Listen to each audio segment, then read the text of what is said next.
This video is sponsored by Ridge and their limited edition Travis Matthew collaboration. Not just for golfers, this new limited release includes a range of new styles from camo to floral to California palms and more. Get 10% off your order using offer code SKILLUP. Click the link below to get to it or stick around to the end of the video to learn more.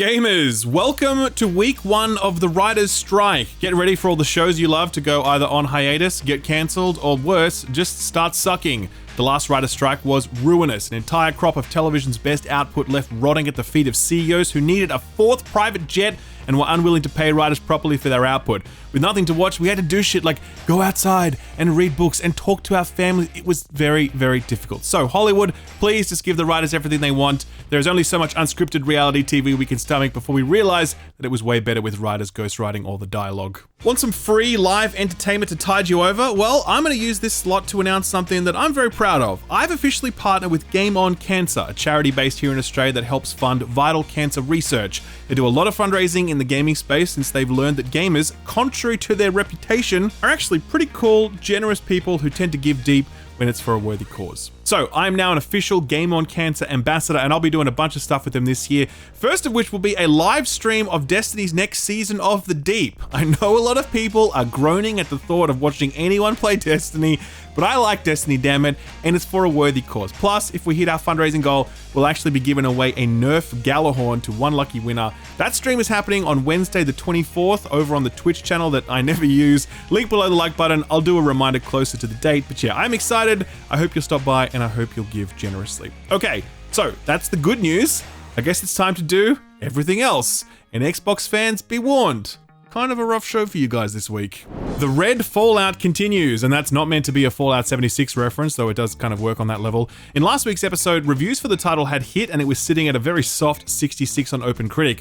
I had predicted that that score would sag as more critics got through the game and finalized their reviews. Sure enough, Redfall now sits at a very disappointing weak 60 on OpenCritic, a truly disastrous result for Arcane, Bethesda, and especially Microsoft, but more on that soon.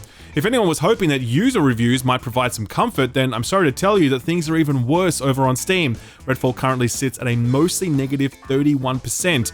Those reviews are a reflection of not only a very substandard game, but an equally substandard PC port. The Digital Foundry breakdown on this is, as usual, essential viewing if you're into that sort of thing. They called it, quote, another unacceptably poor PC port, end quote. These reviews are so bad and so damning that Redfall, a first-party Microsoft exclusive developed by Arcane Studios, is the 14th lowest rated game of all time on Steam, according to Steam 250's weighted calculation. That is not to say that it has the lowest rating overall, but their calculation combines both the number of reviews and the results of those reviews, and yeah, according to that calculation, Redfall is indeed the 14th lowest rated game of all time on Steam. Player count, do not a more rosy picture paint. Now, of course, most people are playing this game on Game Pass or through the Microsoft Store. Sure, absolutely. But Steam player counts have always been an effective tool for estimating the overall interest in a title, since Steam is just such a massive ecosystem. Redfall achieved a peak concurrent player count of 1,560 people, and at the time of writing today, there were 400 people playing it on Steam just over a week after its launch. I would remind you that this is, of course, a co-op looter shooter with 4 different characters who you're meant to level up in gear. For comparison's sake, Borderlands 2, a game released over 10 years ago now, has 4 times the concurrent player count that Redfall does. When I did the show last week, I was still playing through Redfall. I didn't want to say anything until I'd completed the game, but the truth is, I actually couldn't bring myself to finish it. It was a mix of frustration and genuine sadness. Obviously, my review has done the rounds and it's got like 1 million views or whatever, and I know a lot of people think that YouTubers love it when games suck because it means free views. Maybe that's true for other people, but it's not true for me because the reality is I get enough views regardless. I'm fine. What I really wanted was a sick Arcane game that I would have loved the same way I love Dishonored or Prey, and I would gladly hand back those views and a hell of a lot more if I could get it. Because as I said in my review, it's a very sad day for Arcane Studios. This is a really talented studio, and clearly something has gone cataclysmically wrong there to result in this video game.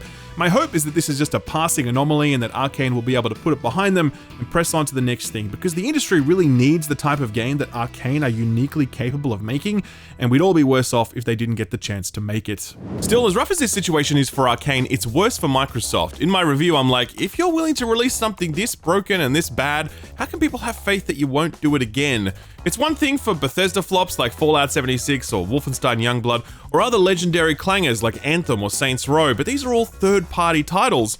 Redfall was the debut first-party exclusive after Microsoft's acquisition of Bethesda, and so at that point, the bar you have to clear gets that much higher, and the stakes for failing to clear it become that much more dire. It was a theme central to Phil Spencer's recent appearance on the Kinda Funny Xcast. He had earlier booked that appointment, having no idea of the shitstorm that would await him that week.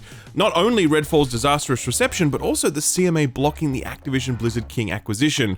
Weeks don't get much worse than that in video game land, and yet, full credit to him, Phil did not back out. He not only kept that appointment, but he said some things that no one was expecting, and I want to spend some time unpacking it because honestly, it was arguably the most forthright interview that any platform head has ever given. Phil opened by briefly speaking about the CMA and the fact that he wasn't happy with the decision, Microsoft would appeal it, yada yada. That's stuff we'd already heard from other people across Microsoft, but now we've heard it from Phil as well. With that out the way, the crew then jumped into Phil's raw reactions to the way that Redfall landed. Setting the tone for the rest of the interview, Phil really didn't hold back. Yeah, maybe I'll start. I'll hit Redfall, but I'll just say all up. There's nothing that's more difficult for me than disappointing the Xbox community. I've been a part of it for a long time. I obviously work on Xbox, head of the business, have a lot of friends, get a lot of feedback, and just to kind of watch the community lose confidence, be disappointed. I'm disappointed. I'm upset with myself. I kind of revisit our process. I think back to the announcement of 60 frames per second, and then we weren't shipping 60 frames per second. That was kind of our punch in the chin, rightfully, a couple weeks ago. And then seeing the game come out and the critical response was not what we wanted. And it's disappointing. I mean, to be honest, that's pretty real. I really did think that Phil would go into this being like, oh, well, the game hasn't resonated with everyone, but it's found a core audience who love it, and we're encouraged by Game Pass usage, I don't know, something or other. The general corporate game of verbal interference that most CEOs kind of have to do, for reasons we'll get into soon. But yeah, Phil was just very real, and I could feel his sense of frustration and disappointment. I know a lot of people are like, oh, it's just acting, he only cares about money or whatever, but I just don't believe that with Phil Spencer. I really think he genuinely cares about video games, the games industry, its people, the teams he leads. Maybe I'm a sucker, but I see a lot of corporate types, and you can generally tell when they're full of shit. I don't think Phil Spencer is full of shit. Anyway, the fact remains that Redfall speaks to a colossal failure on the part of Phil to properly shepherd and quality check a first-party release, leading many to ask the question, why didn't you just delay this until it was done? Phil had an answer, but not one that's going to make anyone who blew $70 on Redfall any happier. But when I look at the review scores of this game, it's did we have enough of creative differentiation in our core idea? And did we realize that creative ambition? I'm a huge supporter of Arcane Austin. Their track record is awesome. I love a lot of the great games that they've built. This is one where the team didn't hit their own internal goals when it launched. I think it's maybe a little simplistic to just say, hey, if you would have just delayed it 3 months, the core creative of the game would have delivered on something that was different than what it was. So I look at them at different camps. If there's a production timeline issue, we've been open to delaying. If we just have more bugs than we should have at the end of a game, we're open to delaying.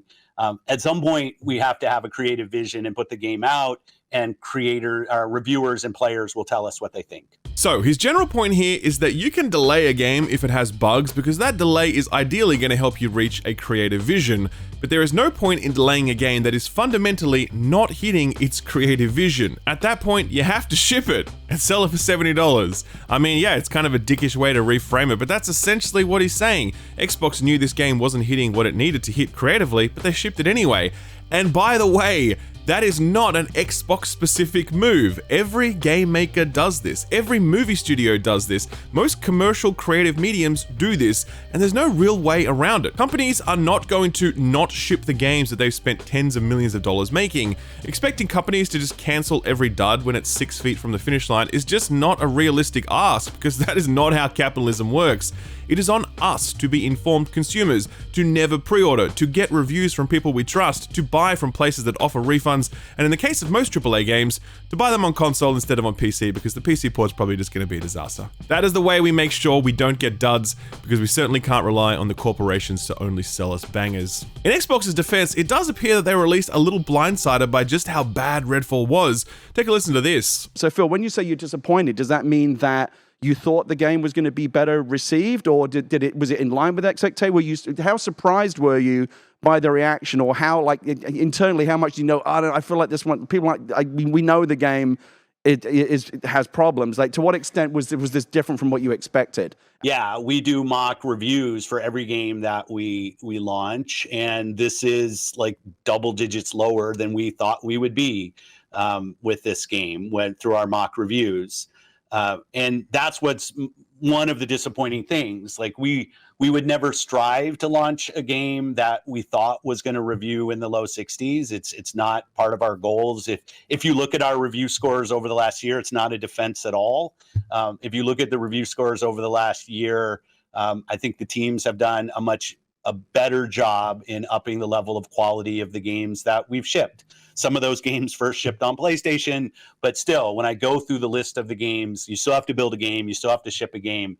And this game was significantly below our internal metrics in terms of where it actually reviewed. So, genuinely quite surprising that internal reviews weren't able to pick up on this. I mean, obviously reviews are opinions, of course, but like, I don't know, man, at some point you hit a threshold where I think everyone can agree that there are problems that are going to stop this game from cracking a 70 on Metacritic.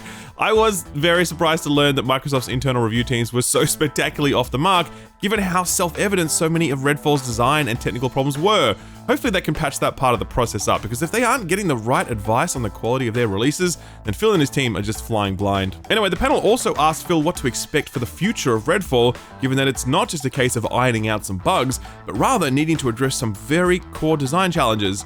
In my review, I'd strongly suggested that Microsoft just take the L on this one and move on and get Arcane working on the next thing. Clearly, Phil Spencer does not agree. In terms of our commitment to the game, absolutely. The team at Arcane is on taking the near-term feedback. We're still working on the 60 frames per second. We have a good timeline for that. We're committed to getting that done, and we're going to continue to work the game. I think we've shown a commitment to games like Sea of Thieves and like Grounded to continue to go and build games. But I also know that these games are $70, and I'm not gonna I'm gonna take full responsibility for launching a game that needs to be great. So firstly, I think there's a big difference between Sea of Thieves, which was a cool concept unfinished, and Grounded, which was always awesome from day dot, but had to go through the early access process to build out its full content offering, and Redfall, which does not have the bones that might carry it to a great redemption arc one day. I'm sorry, but it doesn't, and I think this would just be a waste of Arcane's time to try to get this from a 4 out of 10 to like a 7 out of 10, when they could be making the next 9 or 10 out of 10 banger like Prey 2. I'm sure not everyone agrees with that. That's my take. Anyway, conversation then turned to a bit of a post-mortem on Redfall, something along the lines of, how the hell did this happen? Why didn't Microsoft spot these issues earlier and provide more support to Arcane as they approach the deadline? Here's what Phil had to say. People don't have to care about this, but I'll talk about it. When we acquire studios, there's games that are in development when we acquire a studio, and then there's things that are either really early in development or not even conceived yet.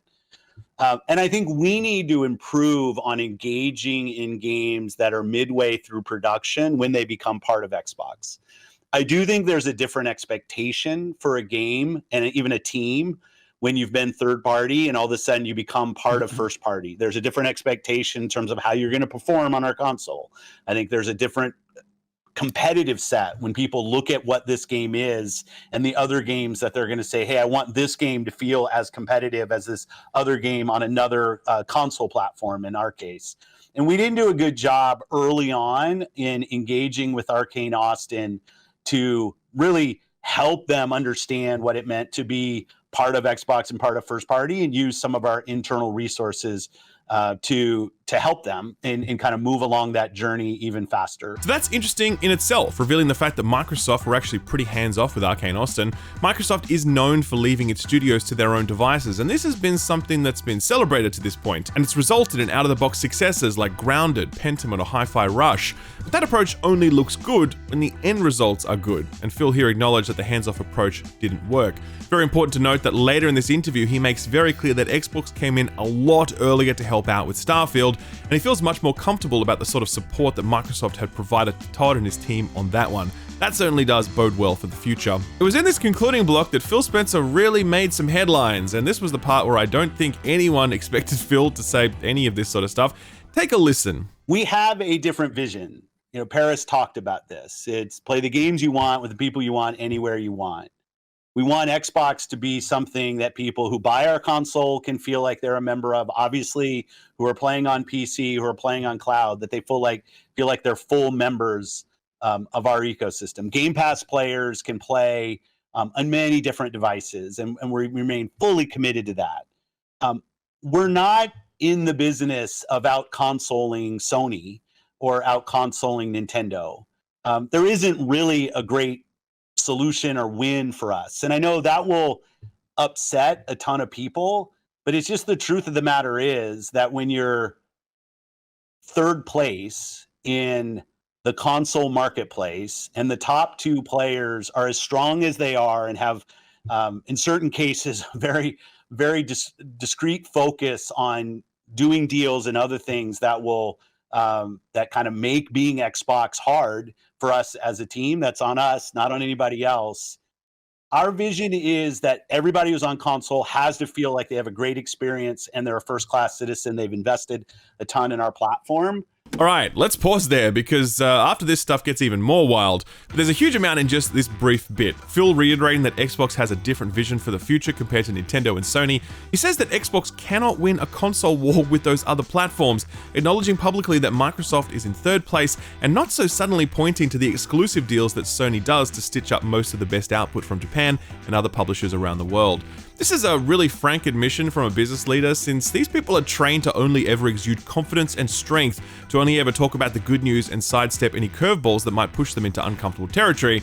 This was a very frank assessment of Xbox's console business and the uphill battle it faces, and I wonder if he might have slipped into some of the talking points he'd been putting to regulators as he tried to secure the Activision Blizzard King deal. Still, Phil saved the best for last, and yeah, this next quote certainly got him into a lot of hot water around the place.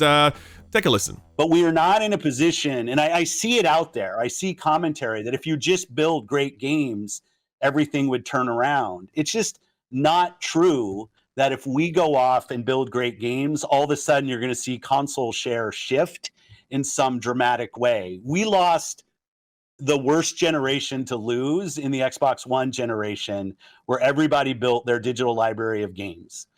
So when you go and you're building on Xbox, we want our Xbox community to feel awesome.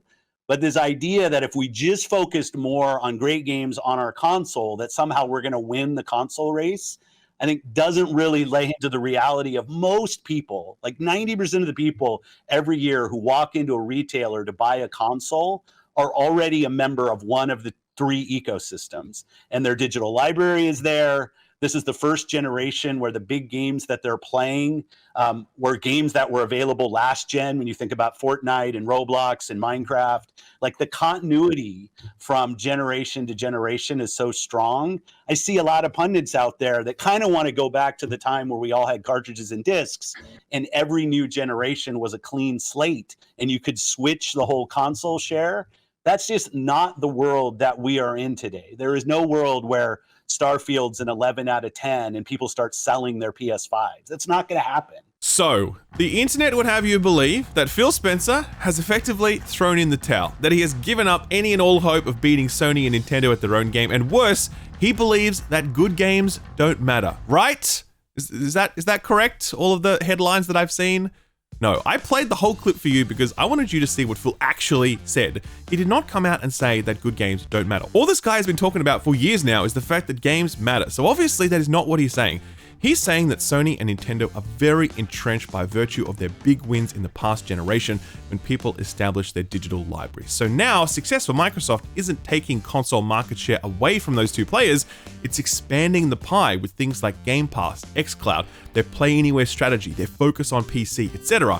He's not saying great games don't matter. What he's saying is that great games alone are not going to be the thing that keeps Microsoft in this race. And you know what? I think he's right. From the very beginning of this generation, I bought into Phil's vision to the point where I recommend the Xbox Series S and Game Pass to people I meet because it's just such a fantastic value proposition. I think xCloud has a big future, and Xbox's focus on PC parity has made the Xbox launcher my second most used launcher after Steam, not that there's much competition of course.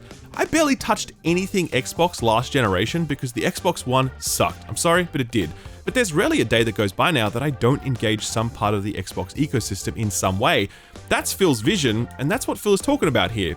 I like it, and like I said, I support it. But there is that 60 Metacritic scored elephant in the room, and I won't lie, Redfall sucked so badly that it made me wonder if Microsoft knew what they were doing when it came to managing studios and delivering top-shelf games. I think they have a fantastic vision for their technology and their platform, but they just haven't stuck the landing on a bunch of must-buy system-selling titles.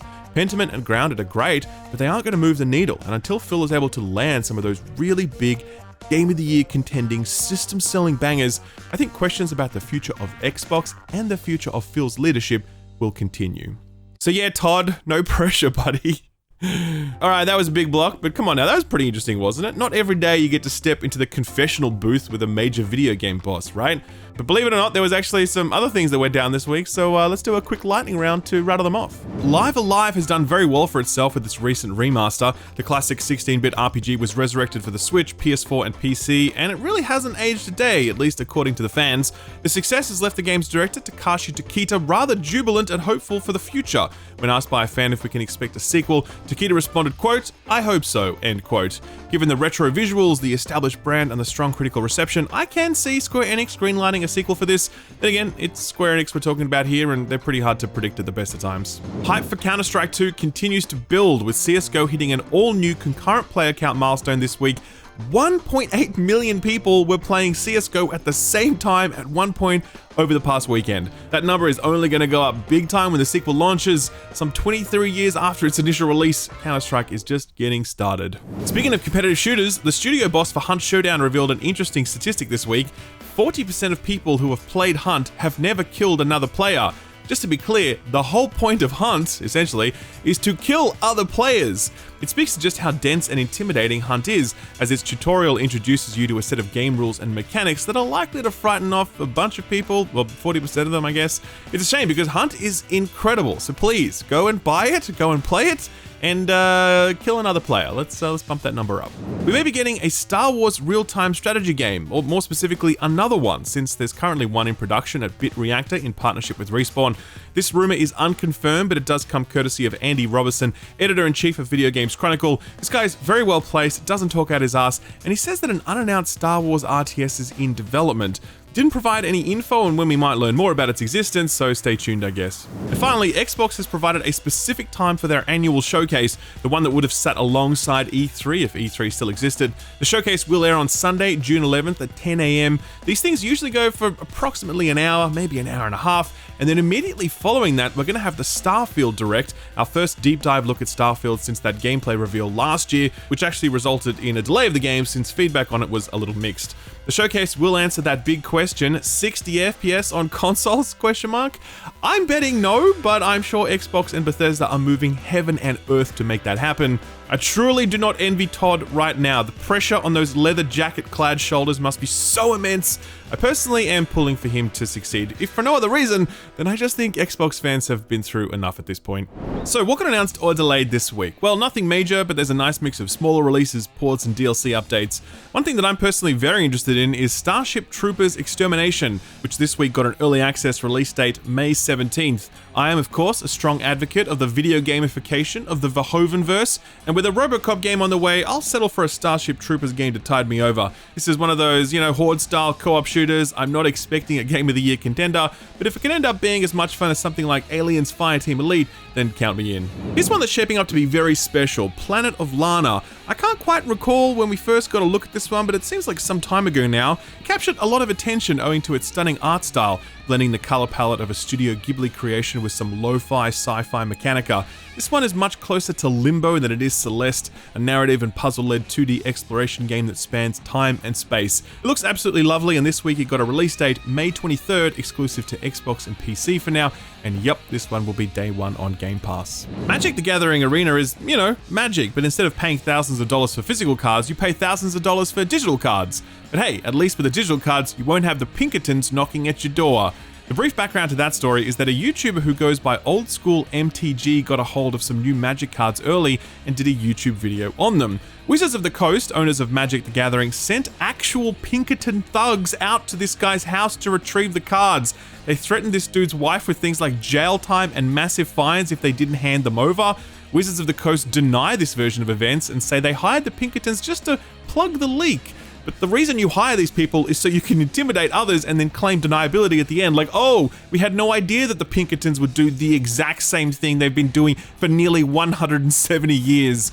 Anyway, the point of this story is to say that Magic the Gathering Arena is coming to Steam on May 23rd, but I just wanted to use it as an opportunity to highlight the fact that Wizards of the Coast send hired goons out to a YouTuber's house. I think that is the real takeaway here. Biomutant, remember that one? Look, I do not like that game at all, but I think it's important to recognize that more than a few people did. Some people look past all of its jank and unfinished systems to focus on its chill, explorative vibe, and yeah, I can see that. Still, not my cup of tea, but if you're interested, they just announced a Switch version is on the way. Very strangely, it's not coming anytime soon. Usually these sorts of announcements are like, oh, it's here, or it's coming next week or next month. The Biomutant Switch port arrives on November 30th. By that time, you should hopefully be finished with Tears of the Kingdom, so this is going to make one hell of a chaser. Weird West was another game that I sadly did not click with, but a bunch of other people did. It comes from Rafael Colantonio, the co-founder of Arcane, who left to create his own studio. This is his first game. It's an isometric immersive sim set in a dark and twisted rendition of the Wild West. This week, the game's publisher, Devolver Digital, announced that the game will be heading to PS5 and Xbox Series consoles after being available on last-gen consoles and PC only. And guess what? It's already out. Came out yesterday, so enjoy yourself. Some DLC announcements to finish. Atomic Heart won many a heart when it released earlier this year, one of the few PC ports of 2023 that wasn't absolute garbage. The game met a mixed critical reception, but the punters were really happy with it, with the game sitting at 85% very positive on Steam and plenty of positive sentiment for it across social media. The game was always planned to have DLC updates, 4 of them in fact, and the first one has just been teased. It doesn't have a name yet, but the teaser trailer does reveal an underwater area followed by an elaborate something or other. It's that very distinct Atomic Heart art style that people really loved. Not a lot of detail to be gleaned from this one except for the release window, Northern Summer this year.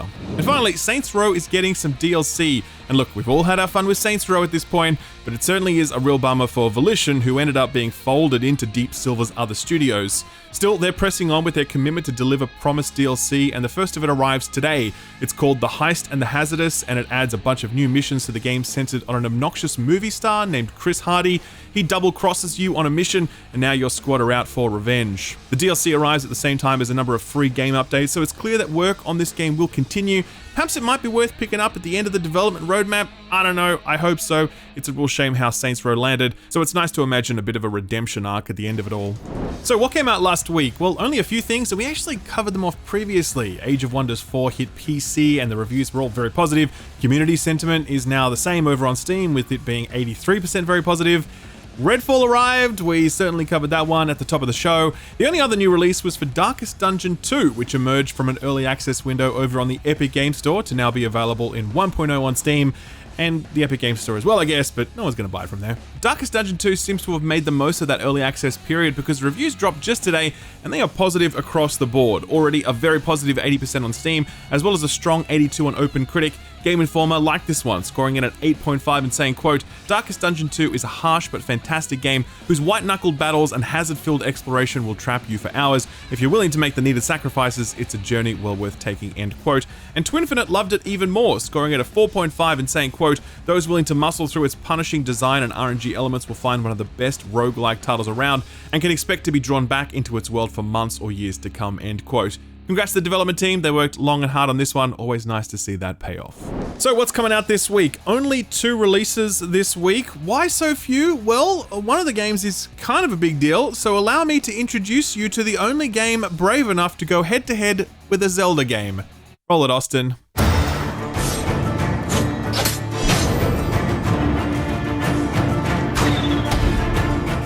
This is Lord of the Rings Heroes of Middle-earth. If you couldn't tell, it's a mobile game published by EA. Will it have microtransactions? I don't know. Do hobbits have hairy feet? The gameplay for this one debuted on IGN's channel about a month ago. Reception was pretty rocky. Look, I don't think this is for us necessarily, but hopefully the people that do pick it up are able to get some fun out of it without having to invest a Misty Mountain's worth of gold. And that brings us to... Austin, can you just get us in the mood for this a little bit? Just play the part of the trailer with the... You know, just the part.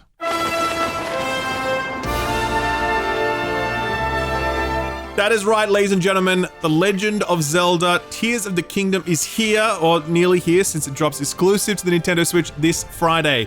Nominally billed as Breath of the Wild 2, Tears of the Kingdom is clearly built on the magnificent bones of that first game, but Nintendo don't seem to be phoning this one in. The Sky Isles promises an entirely new approach to exploration, while the new Ultra Hand building mechanic allows you to MacGyver together all manner of contraption, so long as you have time and imagination enough to build it.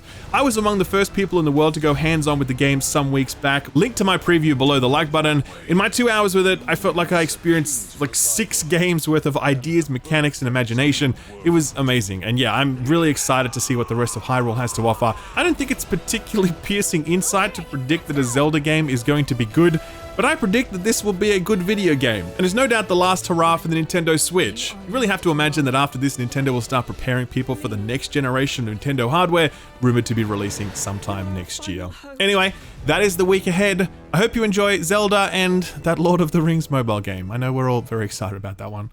I'm a bit of a sucker for survival games, and this one has certainly piqued my interest, so put this on your radar. Let the fire in your veins guide you, for you shall have nothing else to survive. No food or comfort, until it is earned. This is Enshrouded from the developer Keen Games. The title before this was the very well-received Portal Knights, which was obviously quite Minecraft. Here in Enshrouded, they're keeping the same focus on survival gameplay, building, and adventure, but this has a distinctly more adult skin. It's at its core a survival game, complete with resource collection and flexible building systems, allowing you to make things ranging from tiny huts to grand halls, but there's also a strong focus on combat, with a range of weapons, abilities, and boss battles, the likes of which you don't often see in games like this. Enshrouded describes itself as a third-person ARPG, and with the range of combat styles and enemy types on display here, I can see what they're going for. For years now, I've been awaiting the perfect video game, the one that combines a mythic quest with deep but accessible survival systems with combat that feels purpose-built rather than tacked on. Will Enshrouded be that game? Probably not, but I like that it's pushing towards that territory, and that alone is more than enough reason for me to be interested in this one. Enshrouded has only just been revealed and doesn't have a release window yet. However, it is planned to launch sometime this year. If you're interested and want to learn more, maybe even wishlist it, I've profiled it over on my Steam Curator page, which also has links to all of the other Put This On Your Radar stuff I've recently covered. I'll leave a link to that below the like button. Sort of free stuff time now, and we don't have much to talk about this week. That's typical though, since we're in the second week of the month, meaning that all the sort of free stuff lineups were revealed last week. You can grab all that stuff now, by the way. Special shout out to the PS Plus lineup, which has the excellent Chivalry 2, as well as Grid Legends and Descenders. Games with Gold got Star Wars Racer. I was watching someone play it on stream earlier this week, and I was like, you know what? This actually holds up. This looks fun still all these years later. So, you know, that's pretty cool. Anyway, in terms of new sort of free stuff this week, all we've got is the Epic Game Store. Right now, they're giving away 3 titles: Against All Odds, which is like Fall Guys, but with gore; Horizon Chase Turbo, which is like Outrun, but with polygons instead of pixels; and KO the Kangaroo, which is like Spyro, except with marsupials. All 3 of those disappear on the 12th to be replaced with DLC for The Sims 4. The Sims 4 recently went free to play, and this package gives you some Sims things, something to do with the jungle, maybe? I don't know. I'm not a Sims person, never have been, despite having sold it to about 400,000 customers while working at EB Games back in the day. Anyway, that's all I got for you for sort of free stuff. Some weeks are big, some weeks ain't. This week ain't.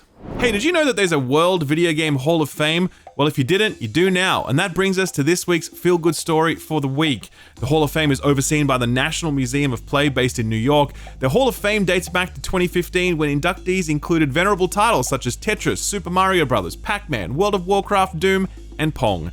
This year, 4 new titles were inducted, and they're a little different to Doom and Mario Bros.